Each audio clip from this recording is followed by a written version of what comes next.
Hi, this is Lance Wallnau, back with you again, and welcome to Firewall. And today I have a very special guest who just happened to be in town. Actually, we're going to have dinner, and I said, well, why don't you come by the studio? Because Pastor Chano has been a friend of mine for years, a phenomenal global ministry, but on the forefront of what's happening with the battle that's going on with churches in the United States. It seems prophetically right that this would be what you're doing, because for years you've pioneered a message about apostolic Christianity. That's right. And really it was Jesus talking to the apostles. He said, you'll be brought before rulers and governors. And I always thought, if you've really got it, you end up on a collision course with what's going on in governance. Yeah, absolutely. And of course, Peter Wagner, both our spiritual dad, taught us about the apostolic ministry and really encouraged me. And also Cindy Jacobs. You know, I was just pastoring a church and she prophesied to me, I've called you to be an apostle, says the Lord, and you'll be like Abraham, a father of many, and you will have churches in every single continent. And by God's grace, since 1996, we're now in 70 nations.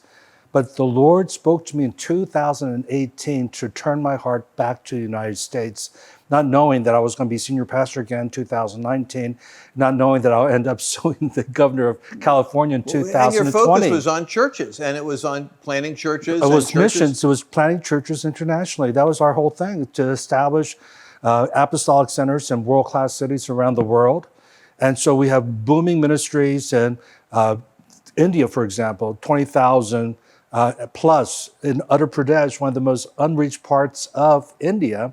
And so we're so excited about what God's doing there, and the Philippines, Kenya. I mean, we're all over, 70 nations. But the Lord had something special for the United States, and he called me back to the United States in 2018 through another prophetic word from Ed Savoso. He called me up and said, I need to meet with you, and I'm willing to fly from San Jose down to Pasadena just to deliver this word. And I said to Ed, I said, with all due respect, I'm in between going to 2 around the world trips. Can you just FaceTime me? Can we just talk on the phone? And he says, no, I need to deliver this specifically. And Sue is listening to the conversation. That's your wife. And that's my wife, and who's very prophetic in my life. And she said, I think you need to meet with him. This is not like Ed to want to fly down, pay his own expense to meet with me. And so we took him out to lunch. We were all just on the edge of our seat to know what this word is. And he prophesied, he says, God's going to give you a great harvest in California, but you have to turn your heart back to California and to Los Angeles. And actually, I had a hard time receiving that because I'm all over the world. And not really, my son became the senior pastor in 2016 of our church, not knowing that he would go on a sabbatical and God would speak to him to resign from being a senior pastor, and that I would be senior pastor again in January of 2019. And so here we are overseeing this great apostolic center, which is a mother church for our network of churches around the world. And you know, I want to just say I've not planted these churches around the world, but we're more of a catalyst to encourage people to plant churches, as well as adopt churches that are looking for alignment. And so I don't want to give the... no, absolutely. Yeah, so... It's a big enough story without having to... Well, I just want to qualify, just make sure people understand that, But the 162 churches in California, now that's significant, because now you get this word from the state after complying like all the pastors did and have done, and then you're kind of like... you want to, you have a call to neglect not the assembling of yourselves together. There's great science on the side of getting it can be done. Absolutely. And you're willing to pay the extra money to do it, and that's what you do. That's your job. Well, absolutely. And ultimately is to honor him, is to worship him, to come together. I mean, we were having online services, and that's fine to a certain extent, because there are over 50 one another's that you cannot do online, whether it's to pray for one another, greet one another, love one another in a very practical way that you cannot do. And so here's the thing that was the overreach. Not only did Governor Newsom say you cannot sing or chant, that's actually a quote from him. For the first time, we have an elected official telling us how to worship. And as you know, in the First Amendment, the state should not establish a religion, state religion, or interfere with the free exercise thereof. And now he's interfering with how we're to worship. And then he not only locks down the church when he did it, the second time, He also locks down Bible studies. You cannot meet in homes. If you have one person coming to your house that's not part of your family, you're illegally meeting. And we thought this is way too much. And then contrast that with the protest that was taking place with the George Floyd death, which was tragic. All of us saw that. But he's encouraging people to protest, exercise your First Amendment right. I got the quote here. This is what got me. This is when I knew I had to talk to you. On June 1st, Governor Newsom said to those burning and looting and demolishing cities, get this, for those of you out there protesting, I want you to know that you matter. To those who want to express themselves, God bless you. Keep doing it. Your rage is real. So he's got a God bless you for the protesters. Right. And well, it is a religion. I believe socialism is not just an economic philosophy. It's become an ideology. It's become a religion. It is. And of course, Marxism is religion. There's the root of it. And so it's that the state becomes God and you become God. It's really going back to the Garden of Eden, that eating of the tree of the knowledge of good and evil. Right. And you'll be like God. And so that temptation is always there. And they have bought into the lie idea. It goes back to the not a great awakening, but the enlightenment that we can solve everything. And so you have that dualism where you be the church, but we'll take care of the state. We're smarter. We know how to run government. We know how to do business. And so that came in, the separation of church and state kind of mentality came in during that Enlightenment period, which led, of course, to the French Revolution. Yeah, that really worked out well for France. Yeah, right. And every place where socialism has gone, of course, is ruined. Whatever the left touches, it just ruins. I can't even watch the NBA now because plastered on the basketball floor is Black Lives Matter. Yeah. And Black lives do matter as far as the dignity of the individual. But the organization, you and I know, the founders are Marxists, and it just ruins everything. They're in cahoots with China. Yep. And the NBA, they won't speak negatively about China. And of course, China, again, not the Chinese people. I go to China all the time. I love the Chinese people, but the communist nation, that totalitarian state that is oppressing the Uyghur Muslims, but not only but pastors are being arrested right now, put into the same concentration camps and forced to make Nike shoes. It's slavery. It's modern day slavery, and so I just made a commitment. I'm not going to buy anything Nike anymore because I can't support corporate America that's in bed with Marxists. It's such hypocrisy. It's hypocrisy because they put the money into this. And then one of the vowed purposes of Black Lives Matter is the destruction of the nuclear family. And people don't realize what that means. It means that if you're a man and a woman with a child, you're the target of what Nike and Amazon and these other companies are investing in destroying. And they're globalist. And so we got to really get educated on this stuff. They're not getting attacked. You'll notice that you don't see Google headquarters getting attacked. Right. You're going to see every small business attacked because that's middle America, and communism can't thrive if you're going to have people that are independent. Now, a lot of people get confused because they think that, aren't you a conservative? Aren't you for free market? Aren't you for capitalism? And we are, but with virtue, with values, with biblical values. And so if you don't have that, and you're just motivated by making money, then the love of money is the root of all evil. And that's what I see with Nike. I see with these major corporations that's funding the Democratic Party, by the way. And so I see the Soros, they're making a lot of money, but they don't have the values of Judeo-Christian values that we believe in. And so with the values, and you become a free market capitalist, then you will use that money properly to advance God's kingdom, to help the poor. I'm talking about really helping the poor. Yeah, and here's the insidious thing. So it's an interesting conversation here. The capitalists will say, well, we're paying taxes. And you see what the government does with your tax money. It's so efficient and it's helpful. It's a waste of money. So the taxes are going to the government, which expands the bureaucracy.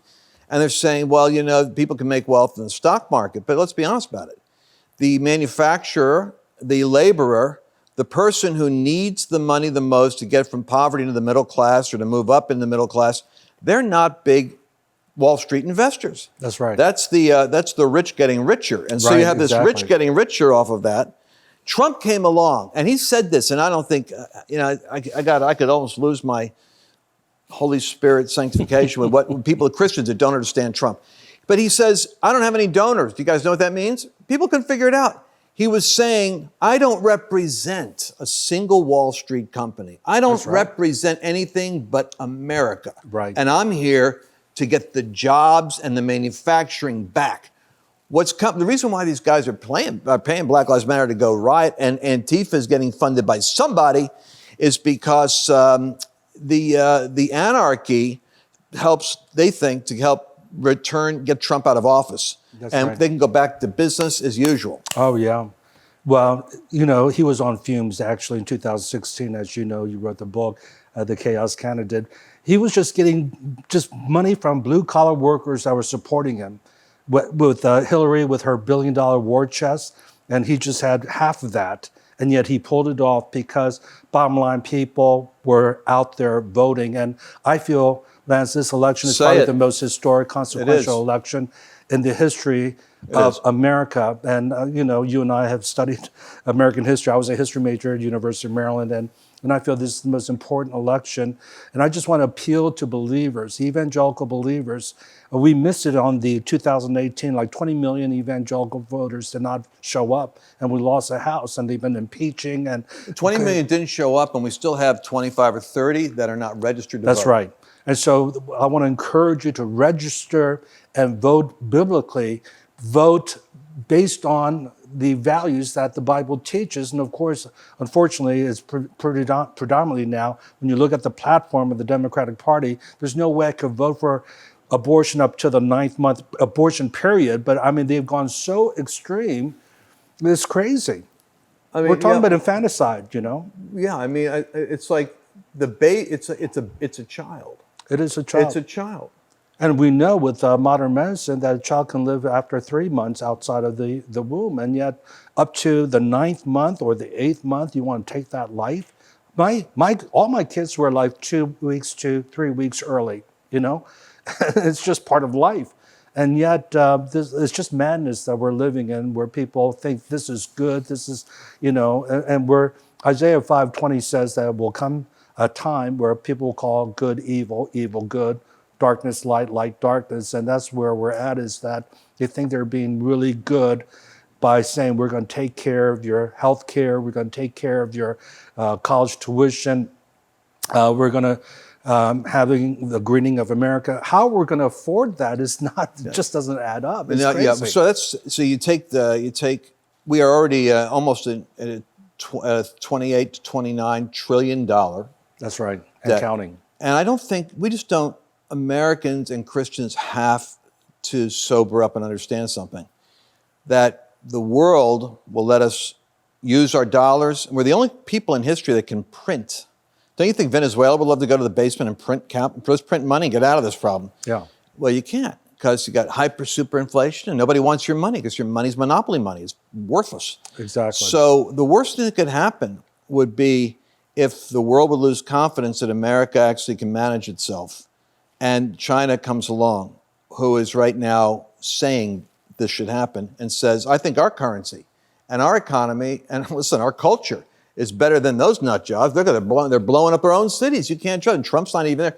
Donald Trump is, as much as people hate him, this is the reality. People have confidence that if Trump's there, he's going to get the economy going. They may not like him, yeah. But there's stability. But money will flee if you don't have him there. And it's weird. And you know what? Money can come if he stays, because with Brexit, the UK, Boris is waiting to do a deal with Trump, and he's out of Europe, so he could trade. The UK could trade independently. There's things that God could do for America, which we don't deserve, but if the Christians align, God will give us an extension of peace, because we are at 85 cents out of a dollar of global evangelism comes from this country. Well, I think the left knows that. That's why 10 of the top unemployed states in America are all run by Democrats. They are locking down the economy when the numbers don't even show. I mean, like in California, the 5th richest state in our nation. I mean, if it was a nation, it would be the 5th richest in the world. Yep. And yet, it's the biggest economy. The biggest economy, right, in the United States. And yet, we've had 11,000, a little over 11,000 that have died. which is tragic. Any death is terrible from coronavirus, but we're talking about 40 million people 40 million, in our state. And we're talking about like SARS statistics. We're talking about emphysema. Exactly. We're talking about influenza. All right, we're going to have to take a break now. And because I know my team disciplines me on this stuff. So we're going to take a break, and then we're going to come right back. Lance Wallnau has just released his latest book, God's Chaos Code. You need to know the code. You need to know what's happening right now. There is a code in the chaos. There's a purpose in the shaking. Once you see this, it's going to give stability and strength to you. God is literally raising up an awakening generation right now. It's hidden in the code. You need to know the code. Pre-order God's Chaos Code now at godschaoscode.com. We are back in the studio with Pastor Cheon, and this conversation is just, I wanted to cover all these things. I didn't want to cover them all at one time, but we're covering everything I wanted to talk about. We have a graphic here. I think we'll bring it up at home for people. But this is, I just saw this today. The new poll asked Americans how many people in the country have had the COVID virus. They ought to call it the Wuhan virus, what they ought to do.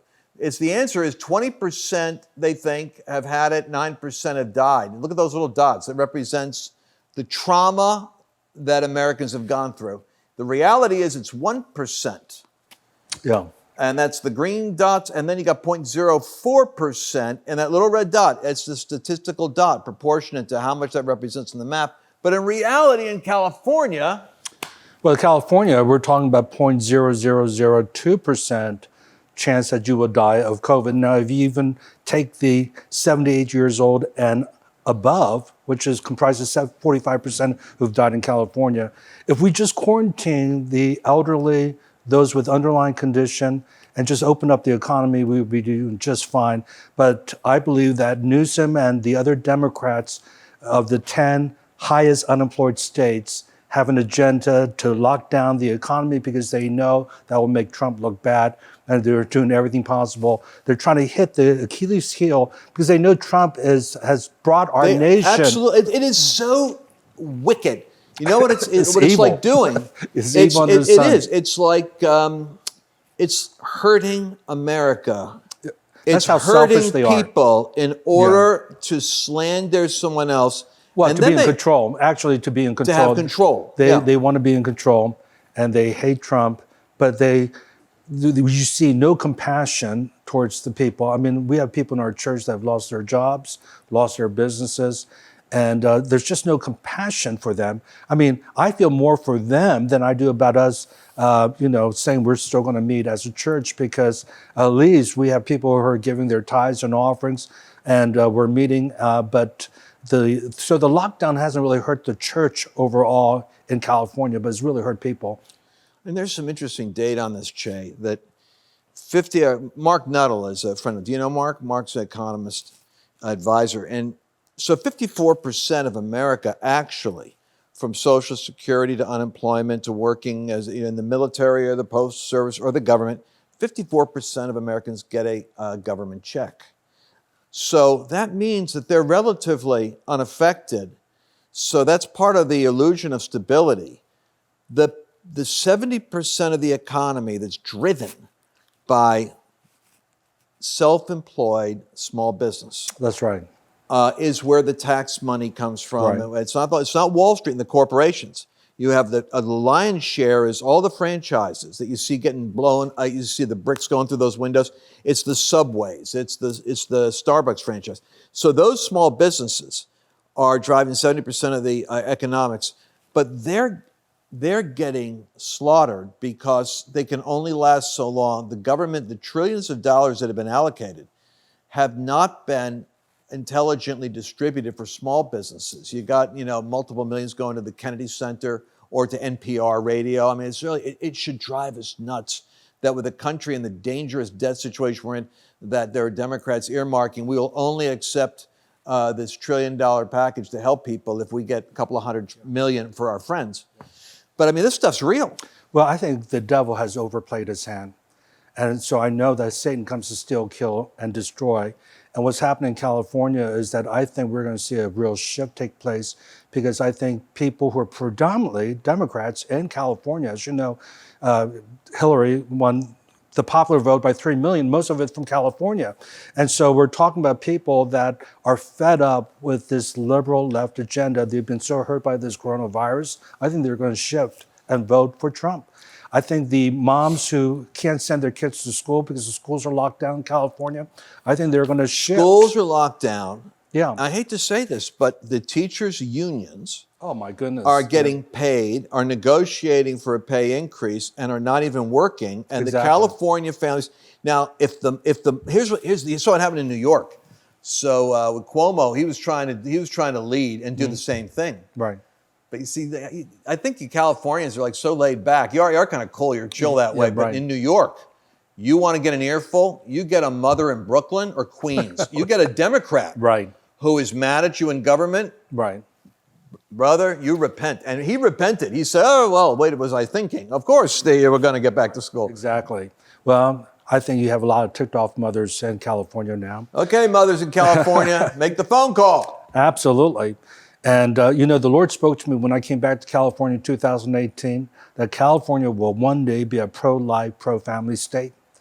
And I thought maybe 40 years from now, what is this? But, I think even with this coronavirus, we're going to see a lot of people shift because they have just been tired of the lockdown, the overreach, because the numbers don't show. We have had a flat line as far as deaths go, and we have so many people to test, and yet there's not a spike taking place in California. It's so insidious. I hate to say it, but I think that, I know it, because I got the data here.